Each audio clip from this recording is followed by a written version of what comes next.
Assalamualaikum warahmatullahi wabarakatuh. Salam guru hebat, salam pendidikan, dan salam bahagia. Pada kesempatan kali ini, saya Jumaidi, mahasiswa PPG Prajabatan Universitas Muhammadiyah Mataram, akan menjelaskan perjalanan pendidikan nasional Indonesia dari masa ke masa.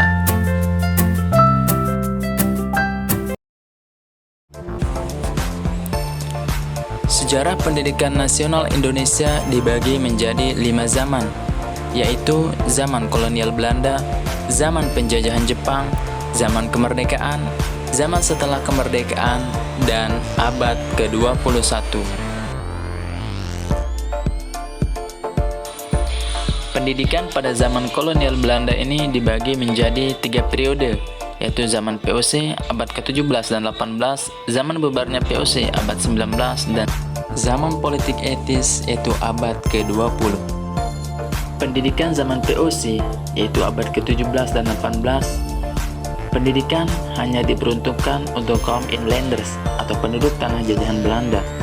Selain itu, kebanyakan kegiatan pendidikan termasuk pendirian sekolah-sekolah baru yang dikembangkan oleh PSC ini hanya melekat pada pendidikan berbasis agama dan dilakukan di daerah-daerah yang politiknya lemah, seperti di Ambon dan di Banda.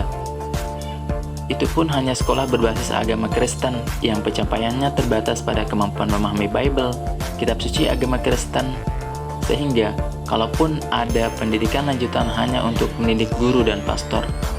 Sebenarnya, pada zaman ini pendidikan tradisional sudah ada, namun pendidikan berbasis agama Islam tidak tersentuh sama sekali oleh POC. Materi pelajaran pun lebih ditekankan pada kemampuan untuk menulis, berhitung, dan membaca dalam bahasa Melayu, yang menjadi bahasa perdagangan sehari-hari pada masa itu. Kemudian, pendidikan pada abad ke-19, yaitu ketika POC dibubarkan pada tahun 1799. Dibubarkan POC ini mendorong berubahnya sistem pemerintahan dari sistem tidak langsung menjadi sistem langsung, di mana membawa perubahan kebijakan pendidikan menjadi tanggung jawab pemerintah kolonial Belanda. Kemudian, pada masa pemerintahan Daendels pada tahun 1808, ia mengarahkan beberapa bupati di Jawa untuk membentuk sekolah-sekolah untuk anak-anak pribumi dengan satu kurikulum yang mencakup kultur Jawa dan agama, sehingga anak-anak itu akan tumbuh menjadi anak Jawa yang baik. Namun, ironisnya, kebijakan pemerintah kolonial Belanda pada saat itu dalam bidang pendidikan, pemerintah tidak menunjukkan kesediaannya untuk mengeluarkan banyak uang bagi pendidikan masyarakat lokal. Namun, pemerintah lebih memperhatikan pendidikan anak-anak Belanda dan bangsa Eropa. Sekalipun pada tahun 1818, pemerintah Belanda telah menetapkan undang-undang bagi Hindia Belanda yang menyatakan bahwa semua sekolah negeri Hindia Belanda dapat dimasuki oleh orang Eropa maupun bangsa pribumi. Namun, hanya sedikit saja siswa di sekolah Belanda tersebut berasal dari kalangan pribumi. Sehingga, pada tahun 1848, belum tampak usaha yang sungguh-sungguh dari pemerintah kolonial untuk menjadikan sekolah bagi anak-anak pribumi. Namun, ketika Gubernur Jenderal Hindia Belanda dijabat oleh Roosevelt mengeluarkan dekret kerajaan yang menetapkan komitmen pemerintah Belanda untuk mendirikan sekolah-sekolah dasar bagi orang-orang pribumi dengan menggunakan bahasa Jawa dan bahasa Melayu sebagai bahasa pengantar. Salah satu contoh sekolah tersebut adalah folk school atau sekolah rakyat dengan mata pelajaran utama menulis, membaca bahasa Jawa dan Melayu, serta berhitung tingkat rendah. Dengan demikian, sebenarnya bukan maksud untuk mencerdaskan bangsa Indonesia yang sesungguhnya, melainkan tidak lepas dari kepentingan-kepentingan kolonial, di mana lulusan sekolah-sekolah tersebut hanya disiapkan untuk menjadi pegawai rendahan yang mampu membaca dan menulis, yang sangat diperlukan dalam mendukung birokrasi pemerintahan Belanda di Indonesia. Kemudian, pada abad ke-20 atau yang dikenal dengan politik etis atau politik balas budi yang diresmikan oleh Ratu Belanda pada tahun 1901. Pada zaman ini, Pemerintah Hindia Belanda bukan saja untuk mencerdaskan bangsa Indonesia yang sesungguhnya, melainkan juga untuk ditekankan pada upaya pemenuhan tenaga kerja yang murah tapi terdidik, yang kemudian ditempatkan sebagai pegawai swasta. Di samping itu, banyak sekali terjadi kontroversi antara kaum populis dan kaum elit pada zaman ini, di mana kaum populis menghendaki penggunaan bahasa daerah dan bahasa Melayu sebagai bahasa pengantar di sekolah, dan juga menghendaki terbentuknya banyak sekolah-sekolah baru. Sedangkan kaum elit menginginkan pengajaran bahasa Belanda sebagai bahasa pengantar dan bahasa wajib di sekolah-sekolah guru. Pada zaman ini terlihat jelas bahwa adanya kelonggaran dari pemerintah Belanda yang memberikan ruang yang cukup bagi pengembangan tumbuhnya nasionalisme maupun patriotisme bangsa Indonesia. Hal ini tentu dapat berdampak positif bagi pendidikan Indonesia. Salah satunya adalah terbentuknya lembaga pendidikan di Indonesia yang dibangun oleh tokoh-tokoh pendidikan seperti Bung Tomo yang mendirikan Quick School, Kiai Haji Ahmad Dahlan yang mendirikan pendidikan Muhammadiyah, Trikoro Darmo yang mendirikan Perkumpulan Pemuda, R.A. Kartini yang memperjuangkan hak perempuan, serta Ki Hajar Dewantara yang mendirikan Taman Siswa. Selanjutnya, pendidikan pada zaman penjajahan Jepang. Ada satu hal menarik dalam kebijakan pendidikan pada zaman Jepang di Indonesia, yaitu tahun 1942 sampai dengan 1945. Meskipun waktunya singkat, namun terjadi perubahan yang sangat penting dalam kebijakan pendidikan di Indonesia.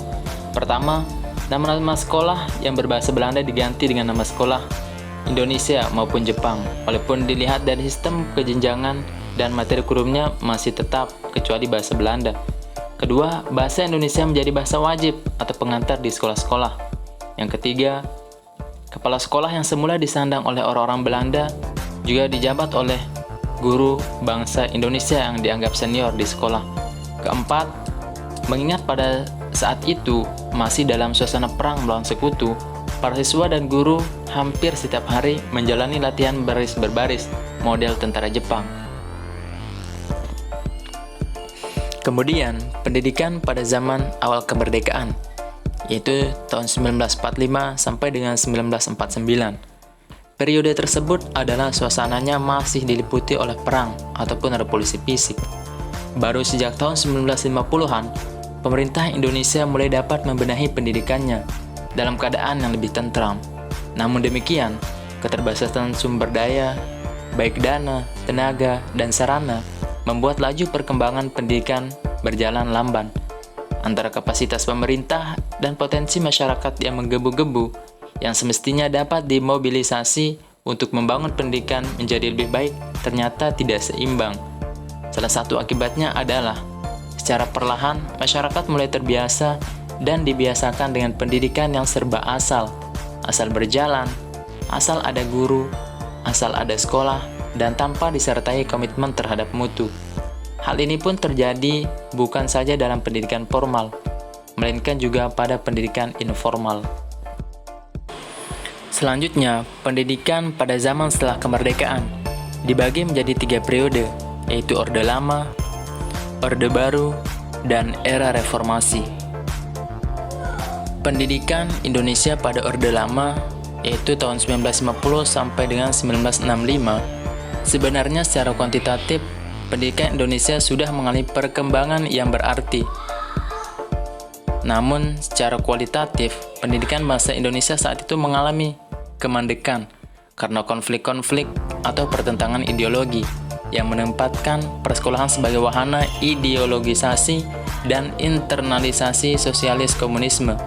Kurikulum pendidikan juga tidak terlepas dari bitikan politisi, terutama pendidikan agama dan pendidikan moral atau budi pekerti, menjadi ladang hegemoni sebagai dampak memanasnya perang dingin antara blok barat dan blok timur. Kemudian, pada periode Orde Baru, yaitu tahun 1965 sampai dengan 1998, terjadi kenaikan harga minyak bumi mulai tahun 1973 yang menyebabkan pendidikan Indonesia memperoleh biaya yang cukup bahkan berlebih untuk membangun puluhan ribu gedung SD, khususnya pada tahun 1970 dan 1980-an, termasuk juga didirikannya universitas terbuka pada saat itu. Kemudian, pendidikan pada era reformasi. Pada era reformasi, semangat anti Orde Baru begitu menggelora pada awal reformasi. Targetnya adalah sistem pemerintahan yang super sentralistik diubah secara radikal menjadi sistem yang super desentralistik, sebagaimana tertuang dalam Undang-Undang Nomor 2 Tahun 1999 tentang pemerintah daerah. Selain kurikulum, reformasi pendidikan juga meliputi hampir semua aspek dari sistem pendidikan nasional. Misalnya PP Nomor 25 Tahun 2000 menetapkan bahwa sekitar 80% dari jenis-jenis urusan pendidikan yang sebelumnya ditangani oleh pemerintah pusat dan provinsi menjadi diserahkan kepada pemerintah kabupaten atau kota dalam kerangka otonomi daerah yang secara resmi mulai berlaku sejak tahun 2001. Bahkan tidak hanya itu, sekolah pun diberdayakan melalui manajemen berbasis sekolah. Namun, ironisnya, muatnya gerakan reformasi dan otonomi daerah tersebut juga semakin meningkatnya anak-anak putus sekolah. Bahkan secara nasional, dari tahun 1997 sampai dengan tahun 2000 saja, untuk seluruh tingkatan, dari SD sampai dengan SMA, rata-rata 5%. Pemerintah memang mengupayakan sektor pendidikan ini tidak terbengkalai, namun tiap tahunnya, rata-rata 12% dalam masa krisis. Pada zaman ini, diadakan pula program nasional bernama JPS dan BOS untuk mereka yang tidak mampu. Kemudian, pendidikan pada abad 21. Pendidikan pada abad 21 ini berfokus pada kemampuan berpikir kritis, pemecahan masalah, kecakapan komunikasi, kreativitas, dan inovasi serta kolaborasi. Pada zaman ini, teknologi merupakan sarana utama dalam pelaksanaan pembelajaran. Oleh karena itu, pada zaman ini, siswa harus memiliki kecakapan belajar dan berinovasi, kecakapan menggunakan teknologi dan informasi, kecakapan hidup untuk bekerja dan berkontribusi dalam masyarakat.